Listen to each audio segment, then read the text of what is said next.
A bank that all our customers, employees and stakeholders can call their own.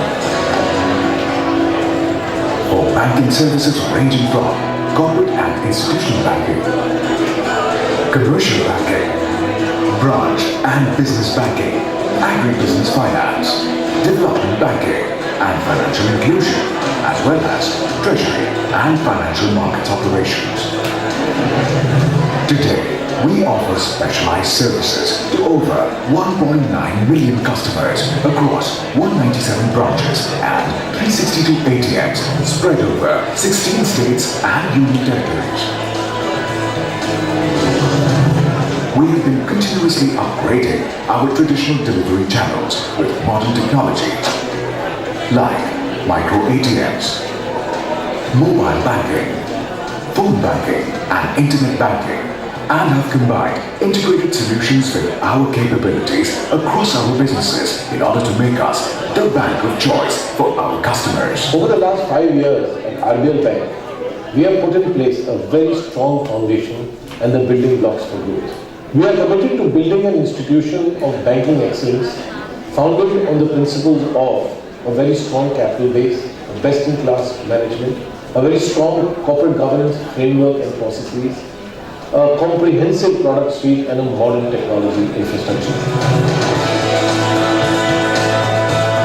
We aim to be a growing bank in a growing nation. We believe in the India growth story because it is your growth story, and we believe that we have built a bank that you can call your own.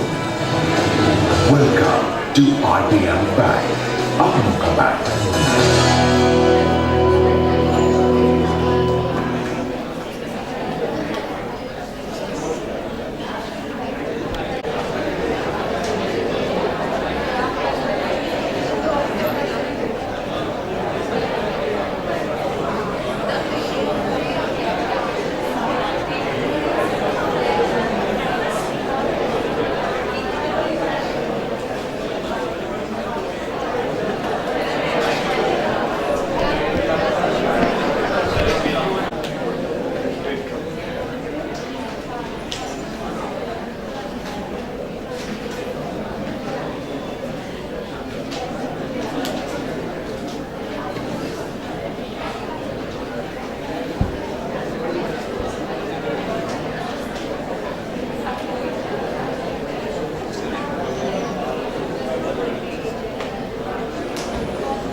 What you do with that talent that matters. And that's what he used the word, Hotel used the word that I love, attitude. Beyond the point, it is attitude that counts for far, far, far, far more than talent. Because talent breeds an ego. And talent never solves problems beyond a point. And I was fascinated by something that Sandy Gordon said when we were doing a program together. Because I had seen a lot of young cricketers, extremely talented, who the moment they faced a roadblock did not know what to do. Because they had never had to struggle to succeed. They always use their talent to succeed. And Vinod Kambli is an example of that. The moment Courtney Walsh bounced him in Bombay, he was 22 years old. Was he? Yeah, he's 22 years old then. In 1994, he's 20 years old. Didn't know what to do. Did not play a test match after that. His last test match was when he was 22 years old. Just did not know how to play the bouncing ball because talent had solved everything for him before. In the Australian Army, when they are, and this is something that doesn't come from sport, but it's something a sports scientist told me, that when they're building an elite core team, they look at your career record, your track record, and if you've never failed, they don't pick you. They don't pick you because they say, if this man experiences failure, will he know what to do? They pick people who failed and bounced back. And that is where your attitude comes through. That your work ethic and your attitude comes from far, far more than talent. I mean, Tendulkar is a prime example. He played 55 games as a 14-year-old without a break. 55 days. He'd practice for 2 hours, play a game, practice 2 hours, fall asleep on the dining table. And do that 55 days in a row. That's attitude. It isn't Tendulkar's talent that's produced 70 hundreds. It's his work ethic, it's his attitude, and more than anything else, when you reach the top, it's his passion to perform.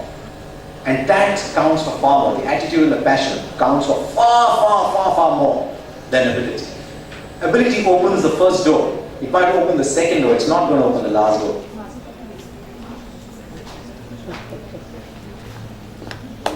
Please clap it here. Meet entrepreneurs. Let me give this mic to Siddhi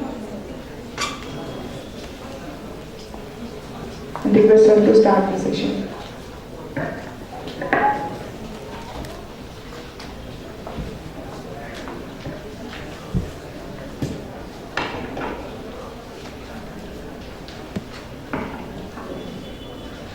A very good evening to everyone. I'm sure that the earlier sessions that we have already cleared many of the doubts we had about starting our own business, and now many of us are geared up to take the challenge of being the entrepreneurs.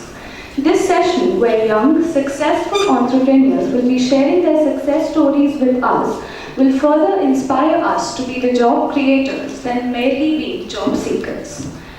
I kindly request Mr. Shri Bharambe, Mr. Mihir Karkare, Ms. Brudara Varve to kindly come on the dais. I request Mr. Ajit Joshi sir to kindly come.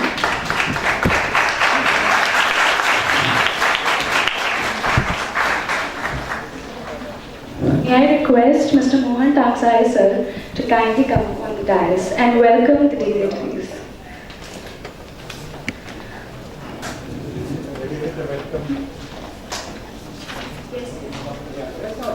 No, sir, welcome. Mentor.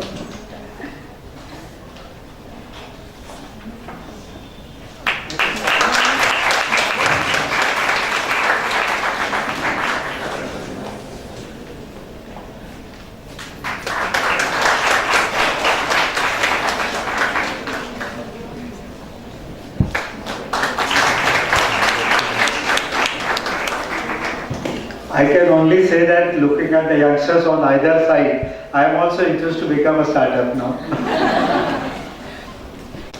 Today we are honored to have with us our eminent panelist for the session, Mr. Sri Krishna Bharambe. He is the CEO and founder of Finger Licks, a ready-to-cook food solutions brand targeted at the progressive Indian homemakers. Sir has over 20 years of experience in consumer-facing businesses. He has built expertise in various aspects of business strategy such as brand visioning, consumer understanding, long-term strategy development, business planning, process building and execution. He has consulted across a wide range of industries spanning food, FMCG, auto cement, financial services, industrial goods, media and healthcare. His consulting assignments have been in the area of marketing strategy, brand positioning, portfolio and architecture design, opportunity mapping and prioritization, strategic planning and sales and distribution strategy. Prior to joining MarketGate, Sir spent a decade with Johnson & Johnson. He led the women's health and wound care businesses and was responsible for strengthening the leadership position on brands like Stay Free and Band-Aid. We are honored to have you here with you, sir.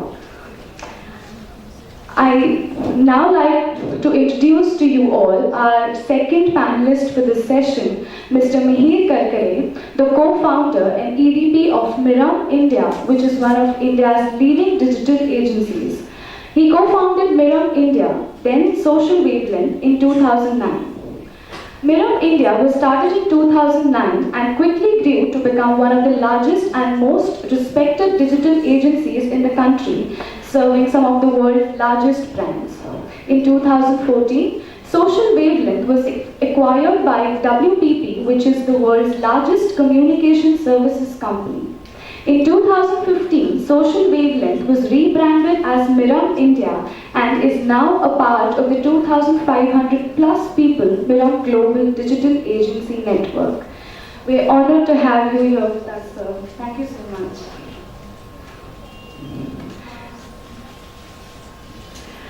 Let me introduce you now to our third panelist for the day, Ms. Mridula Barve. She is a computer engineer from the Mumbai University.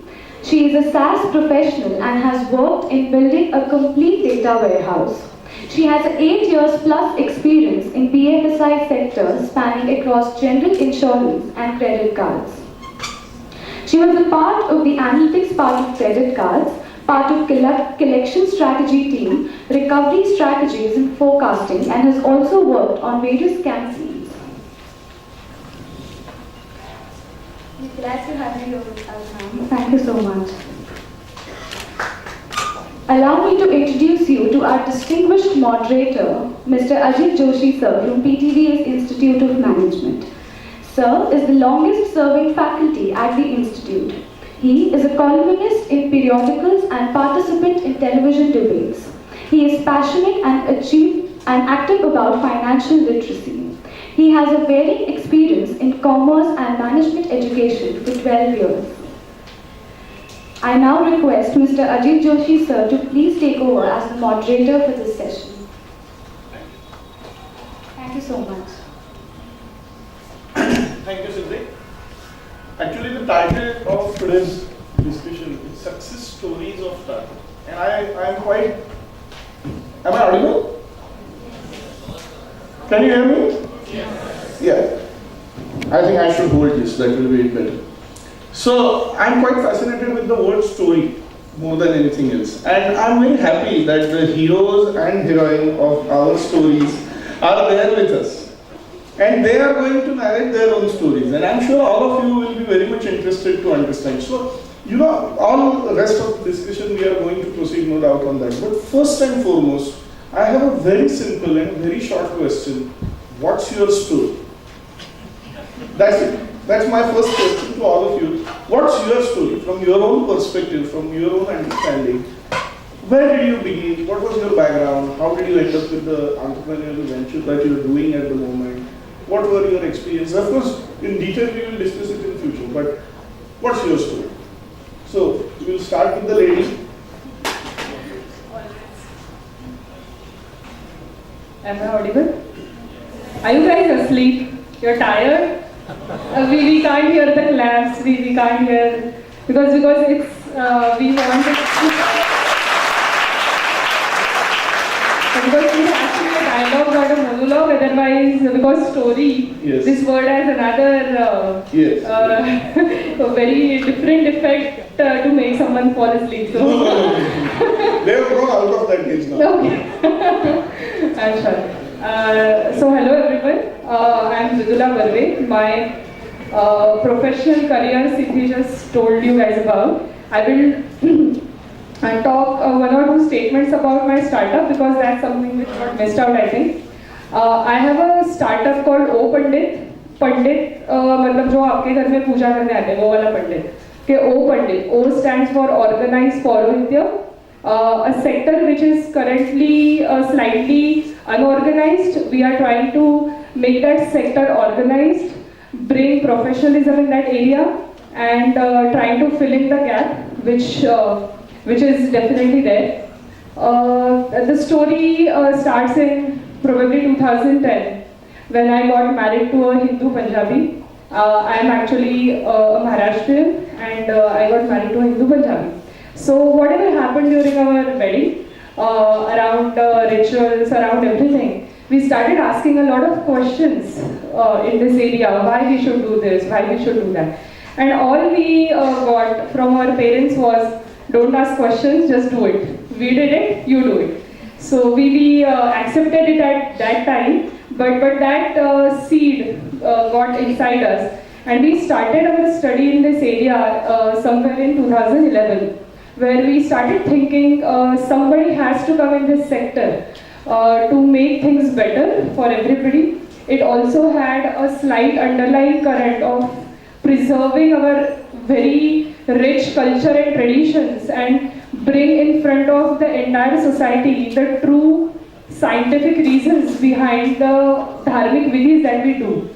This is how it started. It was when we were working. So we definitely had a very good career, me and my husband. My husband still works because we are a bootstrap startup. So we haven't raised the funds, in short.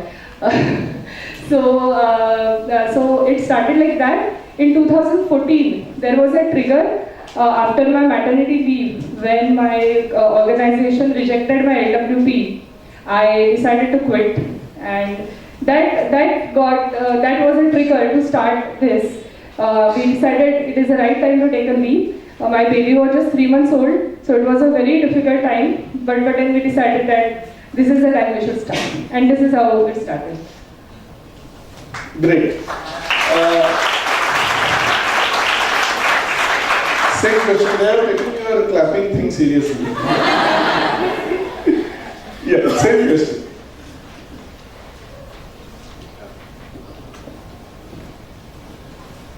Can you hear me?